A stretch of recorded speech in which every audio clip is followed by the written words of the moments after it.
বঙ্গের আকাশ থেকে নিম্নচাপ দুদিন সরে গেলেও তা ফিরে আসার জোরালো ইঙ্গিত দিয়েছে আবহাওয়া দপ্তর। বিশেষজ্ঞরা জানিয়েছেন, উত্তর বাংলাদেশ এবং সংলগ্ন অঞ্চলে উচ্চচাপযুক্ত ঘূর্ণাবর্ত অবস্থান করছে। বিহার থেকে মণিপুর পর্যন্ত বিস্তৃত একটি অক্ষরেখা বরাবর এই ঘূর্ণাবর্ত অবস্থান করছে। পাশাপাশি মৌসুমী অক্ষরেখা পশ্চিমে শ্রীগঙ্গানগর থেকে পুরুলিয়া পর্যন্ত বিস্তৃত। এর প্রভাবে ঝড় বৃষ্টির সম্ভাবনা তৈরি হয়েছে গোটা বাংলায়। আলিপুর আবহাওয়া দপ্তরের পূর্বাভাস অনুযায়ী বৃষ্টির পরিমাণ কিছুটা বাড়বে। বাতাসে জলীয় বাষ্পের পরিমাণ বেশি থাকায় বৃষ্টি না হলে অস্বস্তি এবং তাপমাত্রা উভয়ই বাড়তে থাকবে। আজ এই বুধবার পর্যন্ত বিক্ষিপ্তভাবে হালকা থেকে মাঝারি বৃষ্টির সম্ভাবনা রয়েছে। এরপর আগামীকাল থেকে শহর কলকাতায় বৃষ্টির পরিমাণ কিছুটা কমবে বলেই পূর্বাভাস। গত মঙ্গলবার থেকে দক্ষিণবঙ্গের জেলাগুলিতে ভারী বৃষ্টিপাত শুরু হয়েছে, যেই বৃষ্টি আজ বিকাল পর্যন্ত চলতে পারে।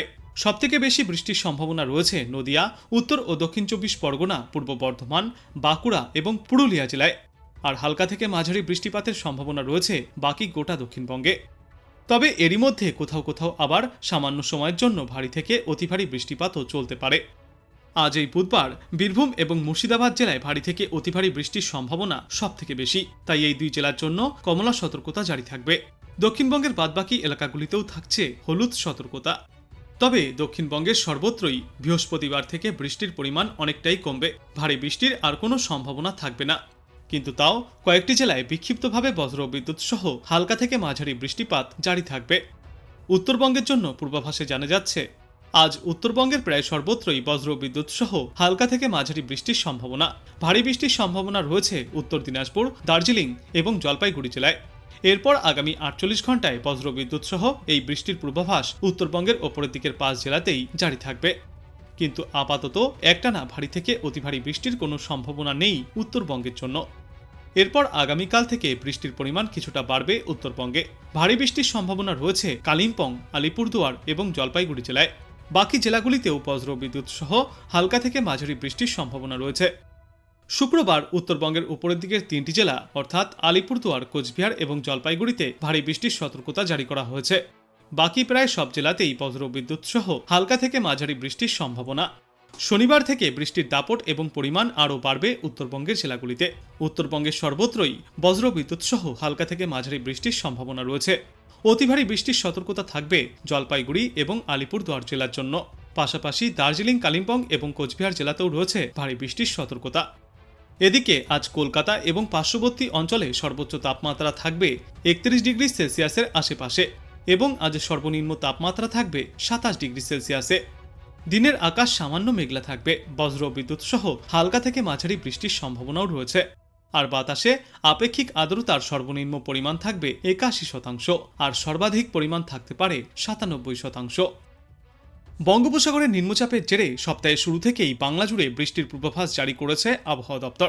বিশেষজ্ঞরা জানিয়েছেন, আজ থেকে এই বৃষ্টির পরিমাণ আরও কিছুটা বাড়তে চলেছে।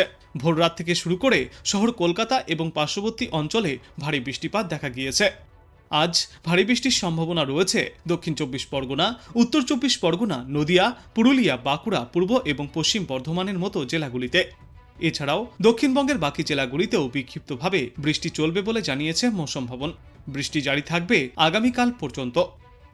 আবহাওয়া দপ্তর সূত্রের খবর, মৌসুমী অক্ষরেখা সমুদ্রপৃষ্ঠ থেকে গড় উচ্চতায় শ্রীগঙ্গানগর, উত্তর পশ্চিম মধ্যপ্রদেশ এবং সংলগ্ন পূর্ব রাজস্থানে অবস্থিত নিম্নচাপের কেন্দ্রস্থলের মধ্য দিয়ে পান্না, ডাল্টনগঞ্জ এবং পুরুলিয়া হয়ে পূর্ব দক্ষিণ পূর্ব দিকে উত্তর পূর্ব বঙ্গোপসাগর পর্যন্ত বিস্তৃত রয়েছে। এই সিস্টেমের কারণে পশ্চিমবঙ্গের বিভিন্ন জেলায় বিক্ষিপ্তভাবে হালকা থেকে মাঝারি বৃষ্টিপাতের সম্ভাবনা থাকবে। কিছু জায়গায় 1 বা 2টি স্থানে ভারী থেকে অতি ভারী বৃষ্টিপাতের সম্ভাবনাও থাকছে। আজ শহর কলকাতায় সর্বোচ্চ তাপমাত্রা 30.6 ডিগ্রি সেলসিয়াসে থাকবে। সর্বনিম্ন তাপমাত্রা থাকবে 25.3 ডিগ্রি সেলসিয়াসে। বাতাসে আজ আপেক্ষিক আর্দ্রতার সর্বাধিক পরিমাণ থাকবে 98%। দক্ষিণবঙ্গের আজ 5টি জেলা ছাড়াও বাকি সব জেলাতে ভারী থেকে অতি ভারী বৃষ্টির সম্ভাবনা। বৃষ্টির সঙ্গে দক্ষিণবঙ্গের জেলাগুলিতে বিপদ বাড়বে ঝড়ো হাওয়ার জেরে। 30 আগস্ট পর্যন্ত এই বৃষ্টির সম্ভাবনা রয়েছে। তারপর বৃহস্পতিবার থেকে এই বৃষ্টির সম্ভাবনা অনেকটাই কমে যাবে দক্ষিণবঙ্গে। তবে বুধবার বাঁকুড়া, পুরুলিয়া, ঝাড়গ্রাম, হাওড়া, হুগলি, উত্তর 24 পরগনা, দক্ষিণ 24 পরগনা, 2 মেদিনীপুর, 2 বর্ধমান, নদিয়া এবং মুর্শিদাবাদে হলুদ সতর্কতা জারি করা হয়েছে। একাধিক জেলাতেই সঙ্গী হবে দমকা ঝড়ো হাওয়া। কেবল এই 2 দিনই নয়, আগামী সপ্তাহেও দক্ষিণবঙ্গের জেলাগুলিতে ফের ভারী বৃষ্টির সম্ভাবনা রয়েছে। তবে বৃহস্পতিবার থেকে এই বৃষ্টির পরিমাণ অনেকটাই কমে যাবে। এরপর আগামী সপ্তাহে কলকাতা সহ দক্ষিণবঙ্গের সর্বত্রই ফের হালকা থেকে মাঝারি এবং কোথাও কোথাও ভারী থেকে অতি ভারী বৃষ্টিপাত চলবে। এই এক সপ্তাহের মধ্যে সবথেকে বেশি বৃষ্টির সম্ভাবনা রয়েছে বাঁকুড়া, পুরুলিয়া, ঝাড়গ্রাম, 2 বর্ধমান, 2 মেদিনীপুর, বীরভূম, মুর্শিদাবাদ, হাওড়া, হুগলি, মালদহ, দক্ষিণ দিনাজপুর এবং কালিম্পং জেলায়। আজ উত্তর থেকে দক্ষিণ সর্বত্রই রয়েছে ভারী বৃষ্টির সম্ভাবনা। দক্ষিণবঙ্গের বেশিরভাগ এলাকাতেই বৃষ্টির সঙ্গে ঝড়ো হাওয়াও বয়ে যাবে। উত্তরবঙ্গে আজ দার্জিলিংয়ের পাশাপাশি জলপাইগুড়ি, উত্তর দিনাজপুর এবং কোচবিহারের মতো জেলাগুলিতে ভারী বৃষ্টির সম্ভাবনা রয়েছে। এছাড়াও উত্তরবঙ্গের বাদবাকি জেলাগুলিতেও কম বেশি বৃষ্টিপাত জারি থাকবে। এরপর আগামীকাল সামান্য বৃষ্টির সম্ভাবনা রয়েছে উত্তরবঙ্গের জেলাগুলিতে। তবে এই সপ্তাহের শেষের দিকে অর্থাৎ শুক্রবার থেকে রবিবার পর্যন্ত অনেকটাই বাড়বে বৃষ্টির পরিমাণ গোটা উত্তরবঙ্গে। ভারী থেকে অতি ভারী বৃষ্টির সম্ভাবনা রয়েছে। সপ্তাহের শেষে উত্তরবঙ্গের জেলাগুলিতে বৃষ্টির দাপট বাড়ায় দুর্যোগপূর্ণ আবহাওয়া থাকবে গোটা উত্তরবঙ্গে।